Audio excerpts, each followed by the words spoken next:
বিয়ের জন্য দিনদার মেয়ে খুঁজে পেতে কি আমল করব? বিয়ের জন্য দিনদার মেয়ে খুঁজে পেতে আপনি দিনদার সার্কেল মেইনটেইন করবেন। যে সমস্ত দিনদার সার্কেলকে আপনি মনে করেন যে তারা শুদ্ধ সঠিকতার পথে আছেন, ইসলামের সব বিষয়গুলো ঈমান, আকীদা, ইবাদত, বন্দেগী, আখলাক, লেনদেন সবকিছু ক্ষেত্রে তারা ইসলামকে মেনে চলার চেষ্টা করেন। এরকম সার্কেল যদি আপনি খুঁজে পান, সেই সার্কেলে যদি খোঁজেন এবং তাদের উপর আস্থা রাখেন, সেটা তুলনামূলকভাবে দিনদার মেয়ে খুঁজে পেতে অনেক বেশি সহযোগিতা করে।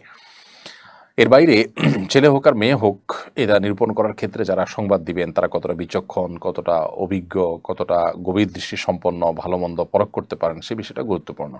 যার কথায় আমলে নিয়ে কাউকে দিনদার মনে করাটা সঠিক নয়। মেয়েদের ক্ষেত্রে আজকাল নামাজ পড়ে, বোরকা পরে, এটুকুকে আমরা অনেকে দিনদারিত্বের জন্য যথেষ্ট মনে করি। ছেলেদের মধ্যে দাড়ি টুপি আছে, নামাজ পড়ে, তাকে আমরা দিনদারের জন্য যথেষ্ট মনে করি। অথচ বিয়ে-শাদীর পর দেখা যায় যে তাদের দিনদারিতার বীভৎস রূপ ফুটে ওঠে। এজন্য দিনদারিতা শুধুমাত্র এগুলোর নাম নয়, পরিপূর্ণভাবে আল্লাহ সুবহানাহু ওয়া তাআলাকে কেউ মেনে নিতে পারছে কিনা, কোরআন সুন্নাহর সামনে নিজেকে সমর্পণ করতে পারছেন কিনা, এটা হলো দিনদারিতার সবচাইতে বড় দিক।